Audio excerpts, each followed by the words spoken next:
Hello students, आज की class में हम जर्नल एंट्री सीखेंगे। बात करेंगे कुछ इम्पॉर्टेंट टर्म्स की कि उनकी एंट्रीज कैसे की जाती है। Bad debts.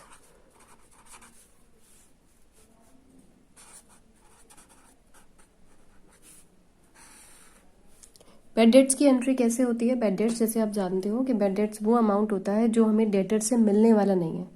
और डेटर्स कौन होते हैं? डेटर्स वो होते हैं जो पैसा देते हैं। डेटर्स कब आते हैं? डेटर्स हमारे बढ़ते कब है? क्रेडिट सेल्स पर। ठीक है, क्रेडिट सेल्स हुई, डेटर्स हमारे बढ़ गए, लेकिन कुछ डेटर्स ऐसे हैं, डेटर्स हमारे बढ़ गए लेकिन कुछ डेटर्स हमारे ऐसे हैं जिनसे पैसा मिलने वाला हमें नहीं है, यानी कि कुछ अमाउंट हमें नहीं मिल सकता, ऐसी पॉसिबिलिटीज हैं। तो इस केस में बैड डेट्स रेज होती हैं। तो सीधी सी बात है कि वो डेटर्स को कम कर देती हैं। यानी कि जैसे मानो कि 20,000 हमें डेटर से मिलने वाला है, लेकिन हमें अंदेशा ये है कि भाई 1,000 हमें नहीं मिलेगा।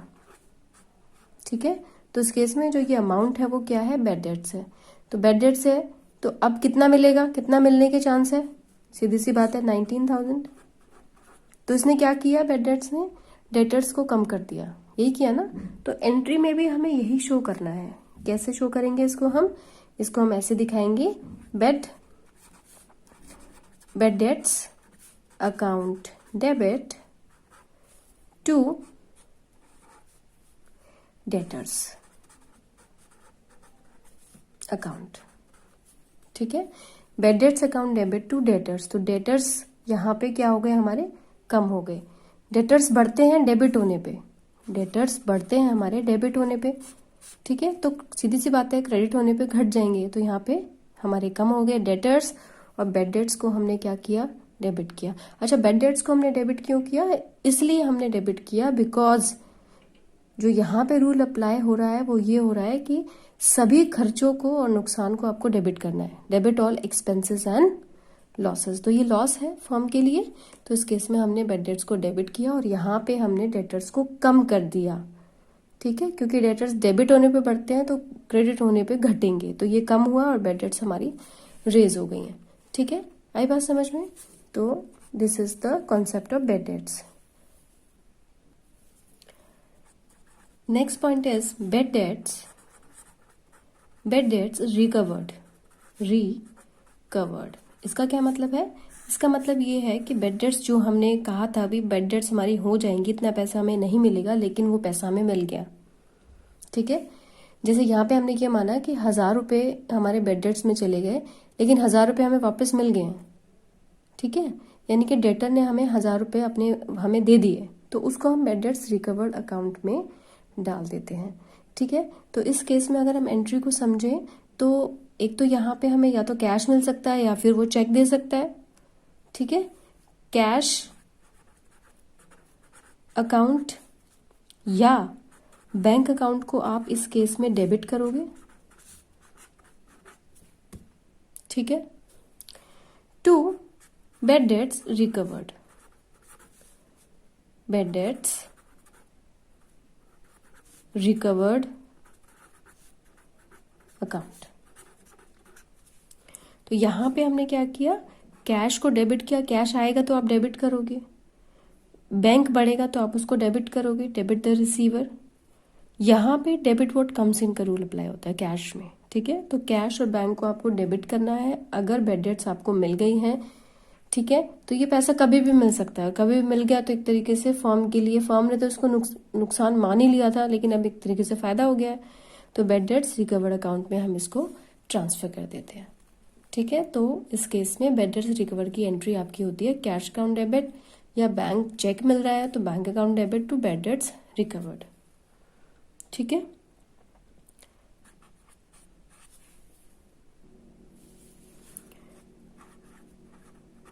बैंकिंग ट्रांजैक्शन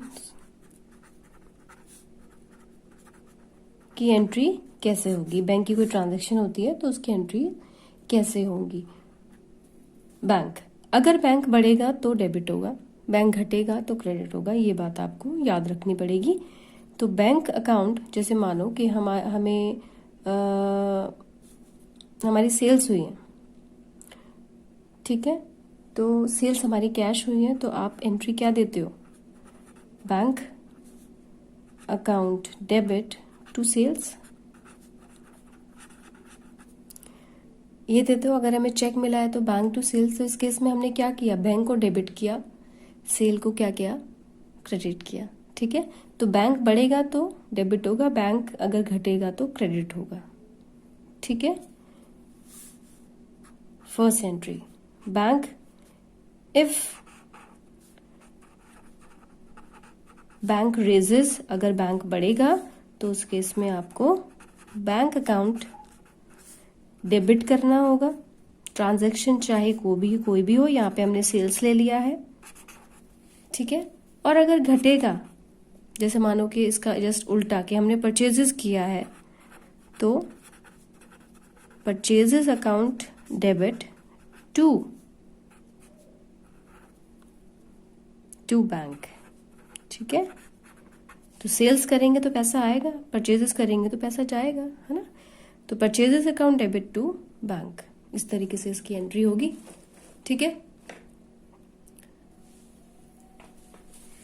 नेक्स्ट एंट्री, ये कैश आने पर बैंक ट्रांजैक्शन, बैंक अगर बढ़ेगा यानी कि चेक के थ्रू पेमेंट आई है, तो अगर बैंक में पैसा आया है तो डेबिट, और बैंक से पैसा अगर निकला है तो हम क्रेडिट करते हैं। लेकिन कभी कभार ऐसा होता है कि हमें चेक्स भी मिल जाते हैं, कभी कभार ऐसा होता है कि हमें चेक्स भी मिल जाते हैं, तो उस केस में क्या एंट्री होगी, उस केस में आपको चेक्स इन हैंड अकाउंट खोलना पड़ेगा, क्योंकि तुरंत जैसे ही आपके पास चेक आया, चेक्स इन हैंड,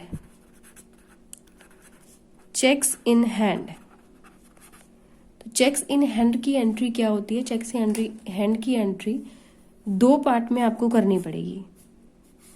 जैसे ही आपको चेक मिलेगा, आप तुरंत बैंक में तो नहीं भाग जाओगे जमा करवाने के लिए। आज चेक मिला है, हो सकता है आप हफ्ते बाद बैंक में जाओ और उसको डिपॉजिट करो, है ना। हो सकता है कि सेम डे कर दो, हो सकता है कि अगले दिन करो, कि डिपेंड अपॉन द कंडीशन। तो चेक जब मिलता है आपको, तो जिसने भी आपको चेक दिया है, तो पहले तो उसकी एंट्री होती है जब वो चेक देगा, तो हम checks in hand account open कर देते हैं।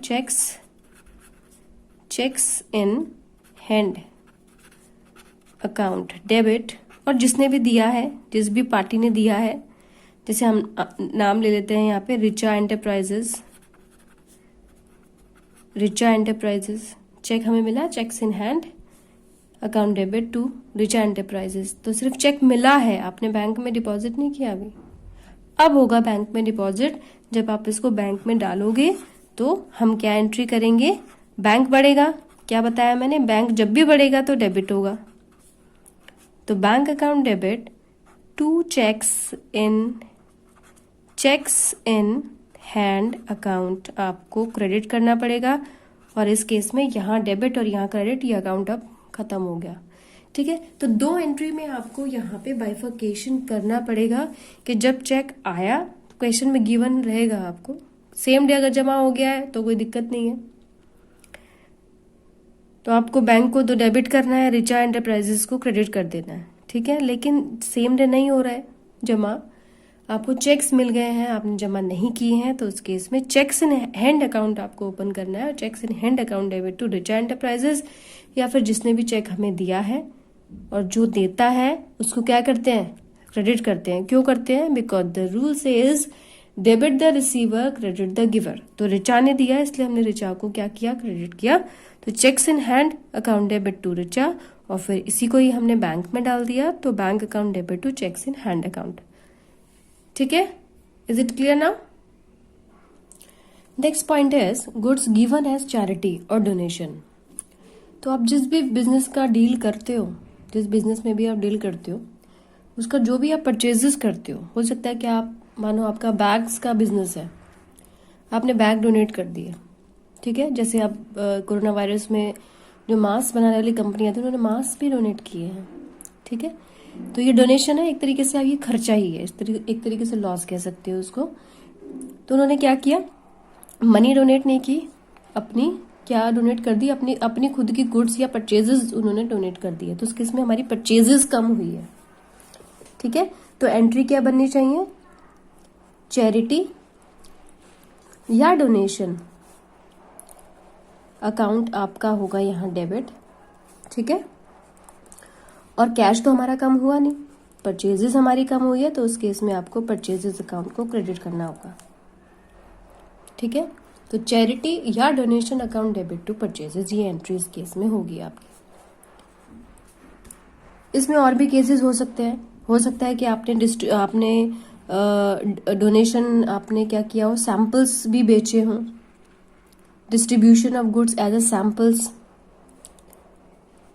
तो डिस्ट्रीब्यूशन ऑफ गुड्स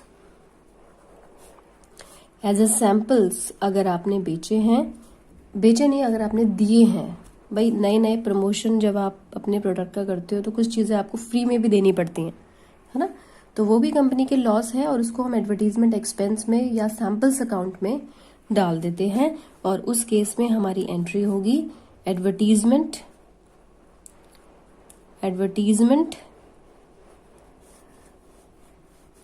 या फिर सैंपल्स अकाउंट को हम कर देते हैं डेबिट टू, कहाँ से दिया, कैश तो दिया नहीं, तो क्या दिया, परचेजेस अकाउंट को आपको क्रेडिट करना होगा इस केस में। ठीक है, अच्छा अगर लॉस हो जाए, लॉस ऑफ स्टॉक हो जाए या थेफ्ट हो जाए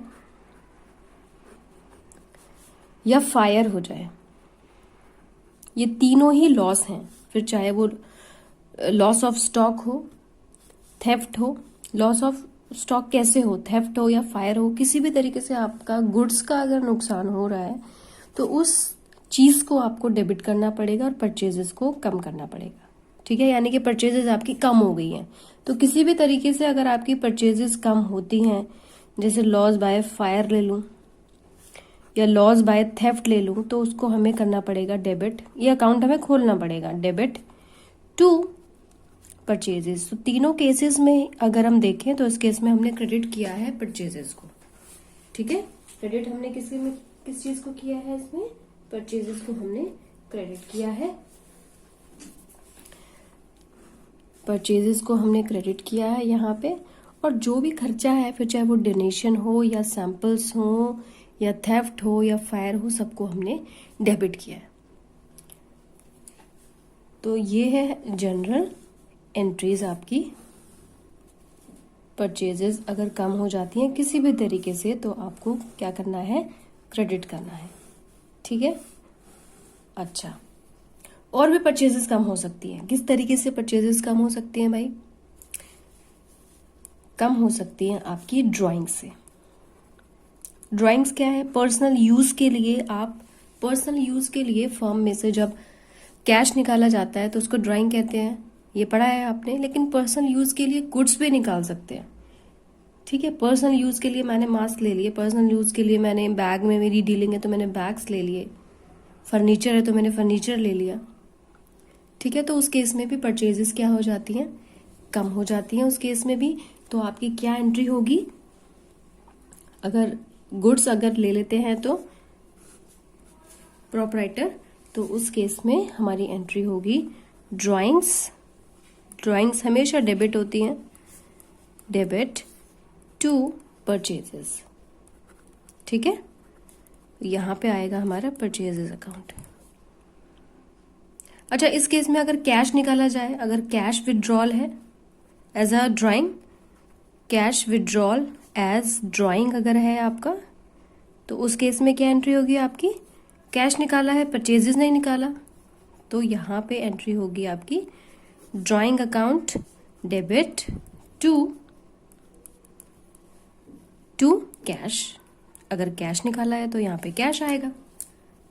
ठीक है, देखो यहाँ हमने कैश लिया है ना, यहाँ पे हमने परचेजेस लिया है। तो अगर फर्म में से अगर वो सामान लेकर जाता है, अगर फर्म में से, देखो फिर से समझो, अभी नजर नहीं आ रहा था, मैंने इसको ऊपर किया, कैश विड्रॉल एज ड्राइंग, अगर ड्राइंग निकाली है एज अ कैश निकाला है तो ड्राइंग टू कैश होगा।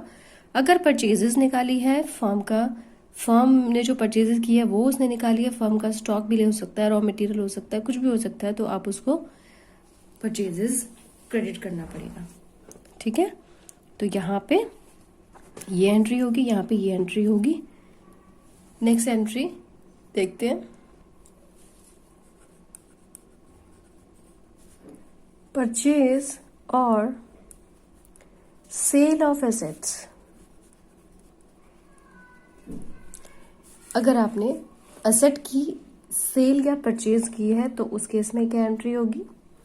देखो, जब फिक्स एसेट आएगी आपके पास तो debit what comes in credit what goes out का रूल अप्लाई होगा।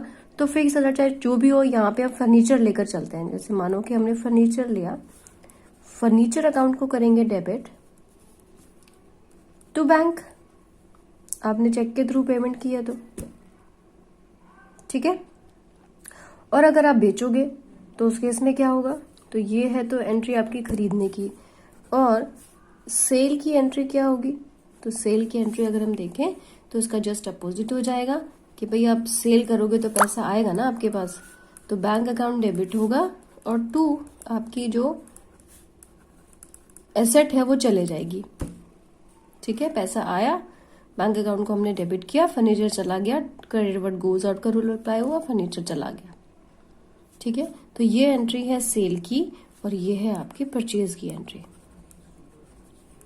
ठीक है, इज इट क्लियर ना? नेक्स्ट देखते हैं आउटस्टैंडिंग एक्सपेंसेस। आउटस्टैंडिंग एक्सपेंसेस कुछ भी हो सकता है, सैलरीज हैं, वेजेस हैं, या आउटस्टैंडिंग एक्सपेंसेस में आते हैं आपके। अगर आपने जो एक्सपेंस पे नहीं किए हैं उसको हमें आउटस्टैंडिंग एक्सपेंस अकाउंट में ट्रांसफर करना होता है, क्योंकि हमने पे नहीं किया।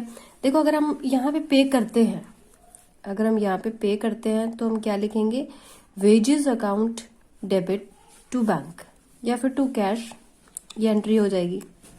लेकिन अगर हमने पे ही नहीं किया तो उस केस में क्या एंट्री होनी चाहिए? उस केस में हमारी एंट्री होती है, हम इसको ही ट्रांसफर कर देते हैं। वेजेस तो डेबिट होगा ही होगा because it is a expense, लेकिन यहाँ पे हमें क्योंकि हमारी लायबिलिटी बढ़ गई, हमने पे नहीं किया, तो हम अकाउंट खोलते हैं एक आउटस्टैंडिंग वेजेस अकाउंट या आउटस्टैंडिंग सैलरी अकाउंट, और उसमें हम ये एंट्री ट्रांसफर कर देते हैं। वो आउटस्टैंडिंग एक्सपेंस अकाउंट हम खोल देते हैं, आउटस्टैंडिंग। तो ये दो अलग अलग एंट्री है, दो अलग अलग केसेस में, इसको एक मत समझना, ये अलग अलग एंट्री है। ठीक है, तो यहाँ पे तो अगर आप पे कर देते हो तो wages account debit to bank. अगर आपने पे नहीं किया है तो आपकी लायबिलिटी क्रिएट हो गई है, और लायबिलिटी को हमें आउटस्टैंडिंग के नाम से अकाउंट खोलना पड़ेगा और उसमें हम उसको ट्रांसफर करना पड़ेगा, क्योंकि अभी हमने पे नहीं किया है। जब पे करेंगे तब इसकी एंट्री देखेंगे भाई, अब पे करने के बाद क्या एंट्री होगी। ठीक है, इसी तरीके से हमारे प्रीपेड एक्सपेंसेस होते हैं जो हमने पहले ही पे कर दिए। जो हमने पे नहीं किए वो ये हैं आउटस्टैंडिंग एक्सपेंसेस, और जो हम पे कर चुके हैं वो होते हैं हमारे प्रीपेड एक्सपेंसेस, जो हम पे कर चुके हैं पहले ही। ठीक है, तो ये हमारे एक तरीके से क्या होते हैं? एसेट होते हैं। एसेट पे कर दिया हमने एसेट है, टेंशन फ्री हो गए। तो प्रीपेड एक्सपेंस अकाउंट को हमें डेबिट करना होता है इस केस में, और जो भी इसका रेलिवेंट अकाउंट है इसका, जैसे मानो कोई भी रेलिवेंट अकाउंट है, जैसे हम यहाँ पे हम वेजेस ले रहे थे तो यहाँ पे हम लिख देंगे wages account, prepaid wages expense account, और यहाँ पे प्रीपेड वेजेस अकाउंट। ठीक है, कोई भी हो सकता है, सैलरी भी हो सकता है, वेजेस भी हो सकता है, रेंट भी हो सकता है। ठीक है, तो ये एंट्री होती है आउटस्टैंडिंग की और ये एंट्री होती है आपकी प्रीपेड की। अगर आउटस्टैंडिंग है तो वेजेस टू आउटस्टैंडिंग एक्सपेंस, और अगर प्रीपेड है तो इसका जस्ट उल्टा, प्रीपेड टू वेजेस अकाउंट। ठीक है,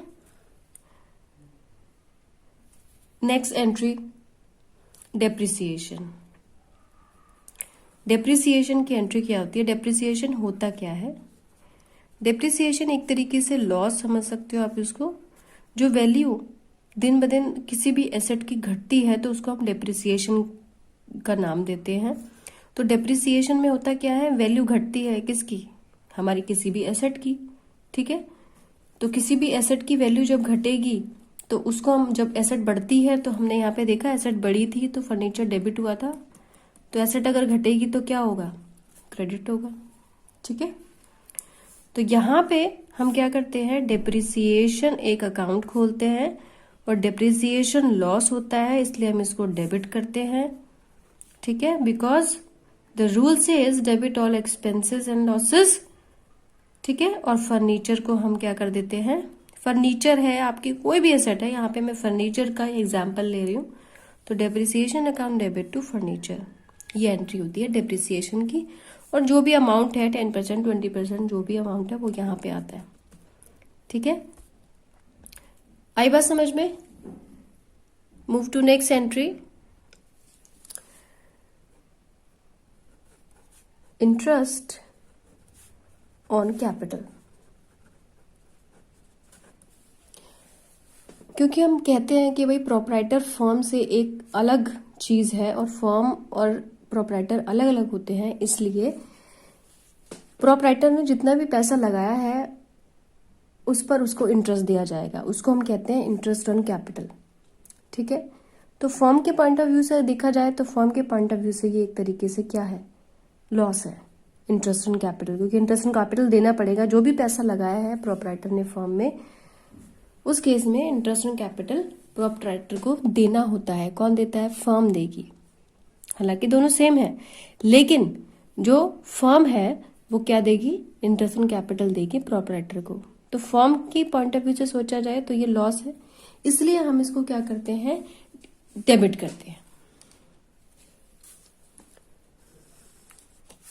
तो इसकी एंट्री होती है interest on capital account debit to capital account. Firm के पॉइंट ऑफ व्यू से देखा जाए तो ये लॉस है इंटरेस्ट ऑन कैपिटल, लेकिन प्रोप्राइटर के पॉइंट ऑफ व्यू से देखा जाए तो इंटरेस्ट ऑन कैपिटल प्रोप्राइटर को मिला तो कैपिटल उसकी क्या होगी, इंक्रीज होगी। तो इस केस में कैपिटल हमारी बढ़ जाती है इंटरेस्ट ऑन कैपिटल से, ठीक है। तो कैपिटल क्रेडिट होने पे बढ़ती है, इसलिए हमने क्रेडिट किया और जो भी अमाउंट होगा वो आपको यहाँ पे लिखना होगा, ठीक है। तो this is the interest on capital. Last point is interest on drawing. Interest on drawing, drawing वो पार्ट है जो प्रोप्राइटर लेकर जाता है, ठीक है। तो जो अमाउंट वो लेकर जाएगा उसकी लायबिलिटी है कि बदले में इंटरेस्ट भी देगा उस पे, ठीक है। तो इंटरेस्ट का आना फर्म के लिए क्या है, एक तरीके से प्रॉफिट है, ठीक है। लेकिन वो दिया जाएगा कैपिटल से, इसलिए इस केस में कैपिटल क्या हो जाती है, कम हो जाती है इस केस में। तो एंट्री हमारी इसकी अब उल्टी होती है थोड़ी सी, इसकी अपोजिट एंट्री होती है capital account debit to interest on drawing.